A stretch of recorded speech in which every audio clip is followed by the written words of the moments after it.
భార్యాభర్తల మధ్య విభేదాలు వచ్చి ఇద్దరు విడిపోయి విడాకులు తీసుకోవాలనుకుంటే ఇండియాలో ఉంటే యాస్టీస్ గా నేరుగా కోర్టులో విడాకులు అప్లై చేస్తారు. కానీ ఇతర దేశాల్లో ఉంటాయి, విదేశాల్లో ఉన్న వాళ్ళు ఒకవేళ అప్లై చేయాలంటే ఖచ్చితంగా ఇండియాలో పెళ్లి చేసుకున్న వాళ్ళు తిరిగి ఇక్కడే విడాకులను అప్లై చేయాలా, లేదంటే అక్కడి నుండే విడాకులను అప్లై చేయడానికి ఛాన్స్ ఉంటుంది? తెలుసుకునే ప్రయత్నం చేద్దాం ఈ వీడియోలో. మనతో పాటు ఉన్నారు హైకోర్టు అడ్వకేట్ పూజారి నాగేశ్వరరావు గారు. సరే, ఏంటి అక్కడి నుంచి అప్లై చేసుకునే ఛాన్స్ ఉంటుంది?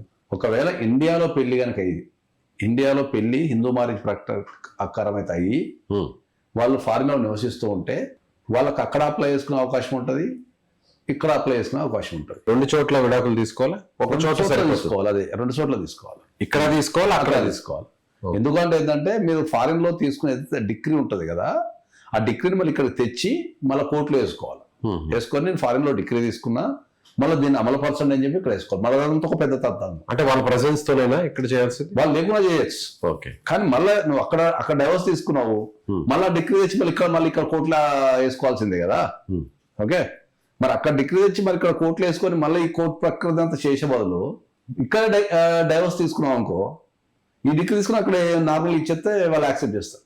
అది ఈజీ అవుతుంది. అది ఈజీగా అక్కడ యాక్సెప్ట్ పర్లేదు. ఇంకా నీకు అంటే మ్యారేజ్ ఇక్కడ చేసుకున్నారు, మ్యారేజ్ ఇక్కడ చేసుకున్నాము, హిందూ మ్యారేజ్ యాక్ట్ ప్రకారం జరిగింది కాబట్టి ఈ గవర్నమెంట్ క్యాన్సిల్ చేసిన మ్యారేజ్ ని అక్కడ చట్టాలు గుర్తిస్తాయి.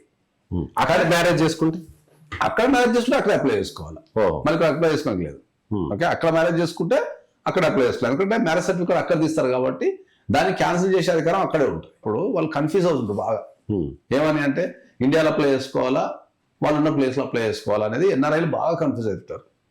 Being a divorce advocate and advocate కింద నేను ఏం చెప్తున్నా అంటే ఏంటంటే ఖచ్చితంగా సాధ్యమైనంత వరకు అక్కడ మీరు నివసించే ప్రదేశంలో ఏదైతే మీరు ఏ దేశంలో అయితే నివసిస్తున్నారో అక్కడ ఆస్తులకు సంబంధించిన గొడవలు లేకపోతే, సివిల్ మ్యాటర్స్ లేకుండా, భార్యాభర్తల మధ్యలో ఆస్తులకు సంబంధించిన గొడవలు లేకపోతే, క్లైమ్లు లేకపోతే, క్లైమ్లు తక్కువ ఉన్నా ఇండియాలో వేసుకోవడము వాళ్ళకి చాలా సేఫెస్ట్, ఈజియెస్ట్. అంటే ఆస్తులకు సంబంధించిన డిస్ప్యూట్స్ అంటే ఎలాంటివి?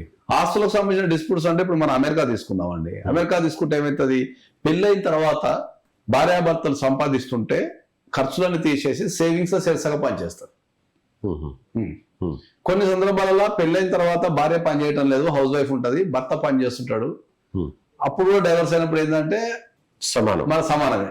అక్కడ అంటే వైఫ్ కి పని చేయకున్నా కూడా అక్కడ ఆస్తుల మీద, సంపాదన మీద రైట్ ఉంటుంది. ఒకవేళ ఇదే మనం ఉల్టా చెప్తే అమ్మాయి పని చేస్తుంటది, హస్బెండ్ ఏమైనా ఖాళీ ఉన్నా అనుకో, అమ్మాయి ఇవ్వాల్సి వస్తుంది ఇద్దరికి. సో ఇక్కడ ఏమైంది ప్రాబ్లం ఏమైంది అంటే ఏంటంటే వాళ్ళు ఓవర్ ద పీరియడ్స్ ఉంటారు కదా, ఒక 5, 6, 7 years ఉన్నప్పుడు సేవింగ్స్ అంటే బాగుంటాయి. అలా సేవింగ్స్ లేకపోతే అక్కడ ఈ ఇష్యూనే లేదు. ఓవర్ ద పీరియడ్ ఉన్నప్పుడు వీళ్ళు ఆస్తులు ఉండటం కానీ, కంపెనీ షేర్లు రావటం కానీ, ప్రాపర్టీస్ కొనడం కానీ, కంపెనీలలో షేర్లు వీళ్ళకు పెద్ద ఎత్తున అలాట్ చేస్తుంటారు. ఒక కంపెనీకి వీళ్ళు చాలా కాలం పనిచేస్తూ ఉంటే తర్వాత మీరు అన్నట్టు ఈ సేవింగ్స్ కూడా ఉంటుంటాయి కాబట్టి అట్లాంటి విషయాలు ఉంటే అక్కడ ఆలోచించాల్సిన విషయం. అప్పుడు ఇండియాలో వేసుకోవాలా, అక్కడ వేసుకోవాలని ఆలోచించాలా. కానీ ఆస్తులకు సంబంధించి లేకపోతే డబ్బుకు సంబంధించి ఎటువంటి సంబంధం అంటే పెద్ద ఏం లేవు అన్నప్పుడు ఇండియాలో వేసుకోవడం అనేది చాలా తక్కువ.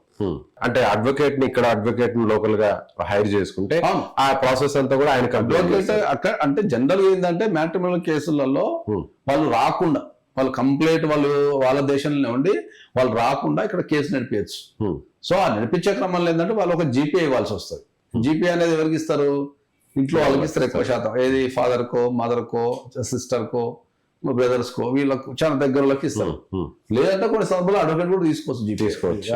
ఎనీ పర్సన్ హూ కెన్ 18 సంవత్సరాల నుండి సౌండ్ నాలెడ్జ్ ఉన్న ఎవరైనా సరే వాళ్ళకి ఇవ్వచ్చు జీపీఏ. కానీ ఫ్యామిలీ కేసులలో అంటే మోస్ట్ ప్రిఫరబుల్ వాళ్ళ ఎవరైతే రిలేటివ్స్ కి వాల్యూ ఉంటుంది. సో ఇప్పుడు విదేశాల్లో ఉండేటువంటి చట్టాలన్నీ కూడా దేశానికి కూడా మారిపోతూ ఉంటాయి. అక్కడ ఉన్నటువంటి కోర్టుల వ్యవస్థలకు సంబంధించినటువంటి రూల్స్ అన్ని కూడా, అంటే అమెరికా కానీ, యూకే కానీ, సింగపూర్ కానీ, ఇలా అన్ని చాలా దేశాల్లో ఉంటారు. గల్ఫ్ కంట్రీస్ లో కానీ చాలా దేశాల్లో ఉంటారు. అంటే పర్టికులర్ గా ఈ దేశానికి మారేటువంటి అవకాశం ఉందా, లేదంటే ప్రతి దేశానికి కూడా విదేశాలన్నిటి కూడా అదే చట్టం వర్తించే అవకాశం ఉంది? లేదు, అంటే దీంట్లో 2 అంశాలు ఉన్నాయి. మ్యాట్రిమోనియల్ ఇష్యూస్ అనేటివి ఏ దేశానికి సంబంధించి ఆ దేశానికే ఉంటాయి. ఇంకా గట్టిగా చెప్పాలంటే ఏంటంటే ఇప్పుడు అమెరికా తీసుకున్నాం అనుకోండి, 50 స్టేట్స్ ఉంటాయి, రాష్ట్రాన్ని బట్టి చట్టం ఉంటుంది. ఒక రాష్ట్రంలో ఒక తిరుగు ఉంటుంది, ఒక రాష్ట్రంలో చైల్డ్ కస్టడీ ఒక తీరు ఉంటుంది, ఒక రాష్ట్రంలో ఆస్తులకు సంబంధించి ఒక తీరు ఉంటుంది, ఒక రాష్ట్రంలో అప్లై చేసుకోవాలంటే ఇన్ని నెలలు ఉండాలి కంపల్సరీ. అట్లా వాళ్ళు రాష్ట్రాల వైజ్ అక్కడ చట్టాలు మ్యాట్రిమోనియల్ ఇష్యూస్ అనేవి అక్కడ స్టేట్ లాస్ అవి, ఫెడరల్ లా కాదు అది. సో ఏ చట్టాలన్నా కూడా నేను చెప్పగలేదు ఏంటంటే, మీకు కనుక ఫైనాన్షియల్ ఆబ్లిగేషన్స్ లేవు మీరు నివసించే దేశంలో అంటే ఖచ్చితంగా మీరు ఇండియాలో మాత్రమే కేసు వేసుకోవాలి. ఇంకోటి ఏంటంటే అందరికి చెప్పేది ఏంటంటే, చాలా మంది ఏమనుకుంటున్నారంటే ఏంటంటే భారతదేశంలో చట్టాలు అనేటివి చాలా స్లోగా నడుస్తుంటాయి, కోర్టులు పనిచేయవనో లేకపోతే ఏ రకరకాల మాట్లాడుతుంటారు. అట్లా ఏం లేదు. మన దగ్గర కూడా కొద్దిగా స్పీడప్ అయిపోయినాయి, టెక్నాలజీ పెరిగింది, లాలో టెక్నాలజీ కూడా యూజ్ చేస్తున్నారు. ఓకే, కేసు కూడా చాలా ఫాస్ట్ గా జరుగుతున్న సందర్భాలు చాలా ఉన్నాయి. సో అదే విధంగా ఇప్పుడు ఇక్కడ మొదటి పెళ్లికి సంబంధించి భార్యతో విడాకులు ఇవ్వకుండానే లేదా భర్తకు విడాకులు ఇవ్వకుండానే ఇక్కడ రెండో పెళ్లి చేసుకుంటే అది క్రైమ్ గా భావిస్తారు. అలా కాకుండా ఇప్పుడు విదేశాల్లో అక్కడ ఉండి ఇక్కడ పౌరసత్వం ఉండి అక్కడ ఉద్యోగం చేస్తూ అక్కడ రెండో పెళ్లి అక్కడ చేసుకుంటే, సో నేరుగా అక్కడ ఒకవేళ కంప్లైంట్ చేస్తే, అంటే ఫస్ట్ పెళ్లి ఇక్కడ ఇండియాలో చేసుకొని రెండో పెళ్లి అక్కడ వాళ్ళని లోకల్ గా ఉన్న వాళ్ళని చేసుకుంటే ఫాస్ట్ గా ఇమీడియట్ గా రెస్పాండ్ అవుతారా? ఎవరు? అక్కడ ఉన్నటువంటి చట్టాలు కానీ అక్కడ ఉన్న పోలీస్ స్టేషన్స్ కానీ కోర్టులు కానీ ఫాస్ట్ గా అంటే ఇప్పుడు ఒక రెండో పెళ్లి చేసుకోవడం వల్ల ఫాస్ట్ గా ఇమీడియట్ గా వాళ్ళు రెస్పాండ్ చేసేది ఉంటది. అంటే రెండో పెళ్లి అయిందా లేదా చెక్ చేస్తారు, చెక్ చేసుకోవాలి. అక్కడ పెళ్లిలకు సంబంధించి పెద్ద పట్టించుకోరు అక్కడ. ఎందుకంటే అక్కడ మాక్సిమం నో ఫాల్ డైవర్స్ ఉంటుంది. అంటే డైవర్స్ ప్రాసెస్ అనేది చాలా సరళతరం చేసింది అక్కడ, పెద్ద పట్టించుకోవాల్సినంత అదేముండదు. ఎవరికొరనా ఇచ్చేస్తారు పెద్ద. అక్కడ నీకు ఫారిన్ కంట్రీస్ లో అంటే అమెరికాలో డైవర్స్ అనే ప్రక్రియ అనేది చాలా ఈజీ. ఈ ఆస్తుల పంపకాలే కొద్దిగా కష్టమవుతుంటుంది.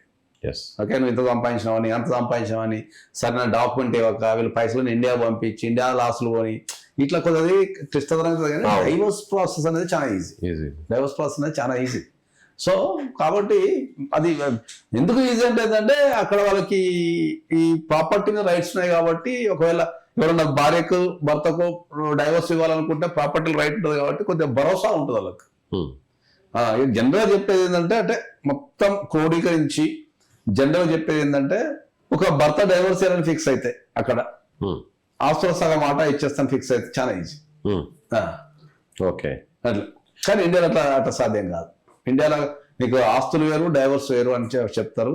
ఇండియాలో ఏంటంటే మ్యారేజ్ ఈజే, మన దగ్గర పెళ్లి అనేది త్యాగం కాబట్టి లైఫ్ లో ఇంపార్టెంట్ చాప్టర్ కాబట్టి కొద్దిగా మన దగ్గర పెళ్లికి వాల్యూ ఉంటది కాబట్టి డైవోర్స్ మాక్సిమం కౌన్సిలింగ్ ఇచ్చి కలిపే ప్రయత్నాలు చేస్తారు. విడగొట్టాలన్నా కూడా కొద్దిగా టైం టేకింగ్ ప్రాసెస్, కొద్దిగా పెయిన్ఫుల్ కూడా ఉంటది కాబట్టి దానికి కంపల్సరీ ఎక్స్పర్ట్ ఉండాల్సిందే. ప్రొసీడింగ్స్ తెలిసిన టాప్ మోస్ట్ అడ్వకేట్ అనుకుంటే కేసులో ఆడుకుంటాడు స్ట్రెస్ లేకుండా.